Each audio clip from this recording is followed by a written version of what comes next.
Inasikitisha, mwanamke mmoja anayefahamika kwa jina la Amina Shaban mwenye umri wa miaka 21, mkazi wa kata ya Muungano wilaya ya Chato mkoani Geita, anashikiliwa na jeshi la polisi kwa tuhuma za kumfukia mtoto wake mchanga wa jinsia ya kike akiwa hai ndani ya shimo muda mfupi mara baada ya kujifungua. Kwa undani wa taarifa hii tumemtafuta kamanda wa jeshi la polisi mkoa wa Geita, Safia Jongo, anaelezea kwa undani zaidi.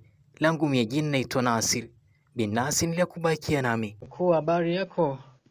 Habari za leo. Salama tu, shikamoo. Pole na majukumu ise. Asante, karibu. Asante. Asante. Kwa majina naitwa Kamishna Msaidizi Mwandamizi wa Jeshi la Polisi Safia Mjongo, kamanda wa polisi mkoa wa Geita. Mkoa wa Geita, Jeshi la Polisi mkoa wa Geita linamshikilia mwanamke mmoja mwenye umri wa miaka 21 aitwaye Amina Shabani, mkazi wa kijiji cha Muungano wilaya ya Chato, kwa tuhuma za kumfukia mtoto wake mchanga ambaye ana jinsia ya kike ndani ya shimo muda mfupi baada ya kujifungua.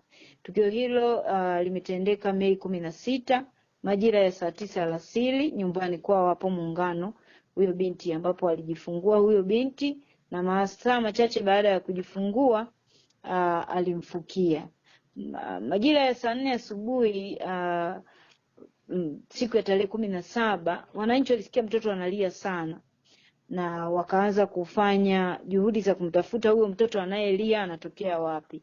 Lakini mpaka ilipofika saa 1 usiku, wananchi hao waligundua sauti inatoka nyumba na walifukua na wakamkuta huyo mtoto akiwa hai, na alipelekwa hospitali kwa ajili ya kufanyiwa uchunguzi na hospitali ya wilaya ya Chato. Mtoto alipatiwa matibabu, lakini kwa bahati mbaya siku ya tarehe 18 majira ya saa 10 jioni kichanga hicho kilifariki.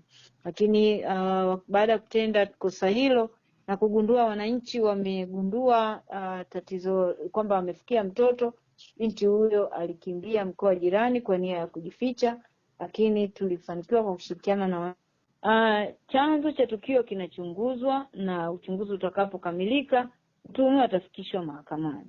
Labda nichukue nafasi hii kutoa wito kwa wananchi.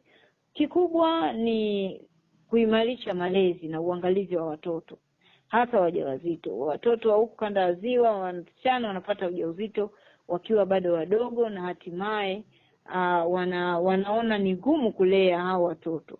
Wengine wanawatupa katika mazingira ya kwamba mtoto apatikane akiwa hai ili aweze kulelewa, lakini wengine wenye roho ngumu kama huyu wanawafukia.